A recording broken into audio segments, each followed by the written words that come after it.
Venice, the search for calm. It's not quite Star Trek 3. Might actually be better.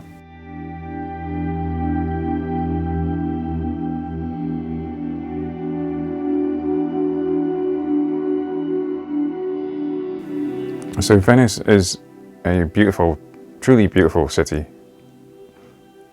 There's just no place like it, really. I mean, there's similar, like Amsterdam or Bruges or any kind of canal-based place is obviously like it, but there's definitely something slightly different about Venice. But of course, that beauty attracts tourists, and in 2012, I was a tourist there. So that meant that we had to go see the highlights because we might never come back.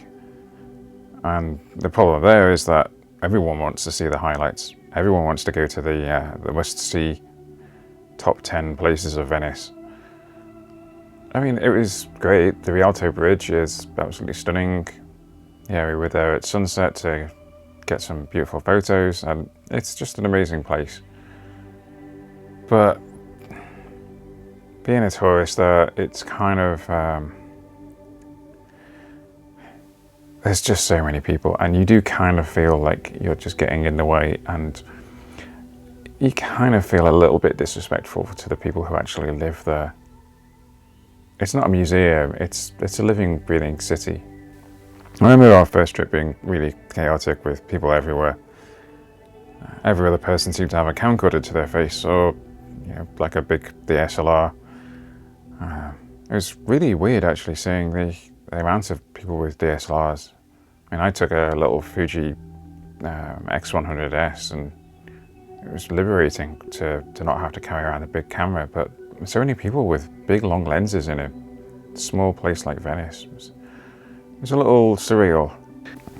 The city really was packed though, and on our return in 2018, we saw that they had actually implemented systems to close off parts of the city to tourists, which is quite a shocking thing to see, but I guess a necessary thing because people do live there. It's not a museum. It's people's homes that you're walking around. So people have just got to get to work, or just to pick up the kids and things, and they've got to battle thousands of tourists. It's definitely not easy.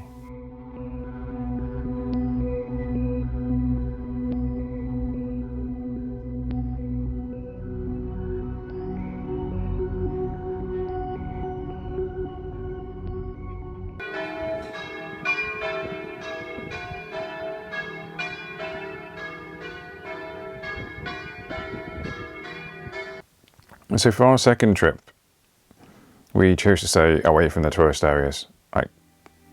We sort of had an agreement that we just wouldn't go anywhere near them. Even if we were trying to get somewhere, we would sort of try and find an alternate route. And that made the stay much more interesting. We sort of, we essentially lived, we got an Airbnb, so we were sort of living there for a few days. There was a nice little bakery around the corner where we could get some fresh bread for the morning. And the restaurants that we were going to were all just, there weren't touts outside or anything like that. It didn't feel like a tourist trap. They were sort of genuine restaurants that were populated by genuine locals. The kind of places that you would probably just go to in your own city, because you don't really go to tourist traps in your own city, do you? You go to the places that, like the small local independents with who know you and everything. So that was great. Sort of living there was so much better than kind of visiting the place as a tourist. There was even a great Prosecco bar that we found that was doing Prosecco for like £2, which was just crazy. And it wasn't busy. There's the thing, it was lively. The area was, there was people around and it was a lively area, but it was never busy. It was never uncomfortable. It was always like just space to be yourself and And that was an absolute delight, and I really enjoyed that about our second trip to Venice. And it kind of got me thinking about the photos that I was producing there.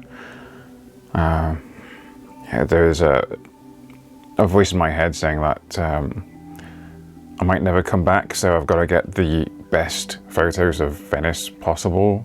You know, I've got to be at this point in time for the light to be hitting this building and whatnot. And I get the reasons for doing that, but I'm not a stock photographer, and I'm not an Instagram influencer or anything like that. I mean, I do put the pressure on myself to get the best possible photos and things, and it is nice to kind of have a plan to be places and things, but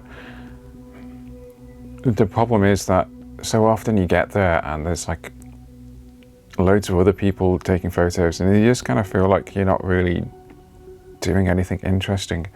You just kind of feel like you're another tourist.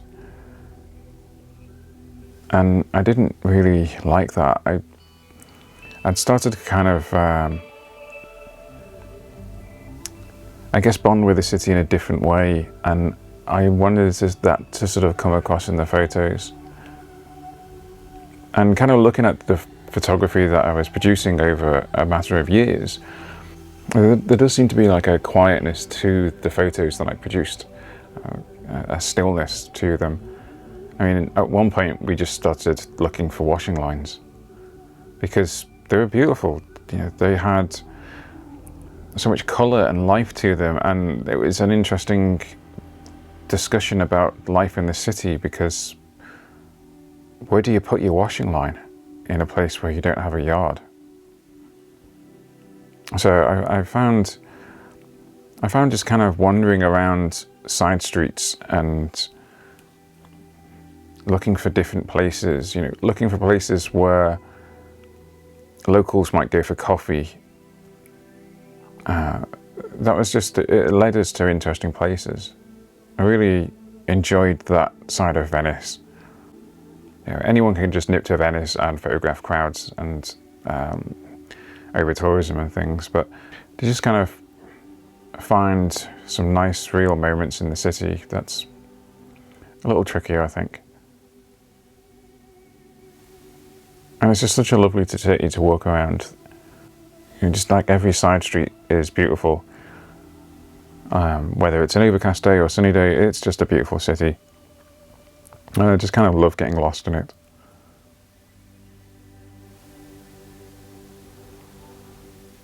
So this is Venice and the search for calm in a citywide museum.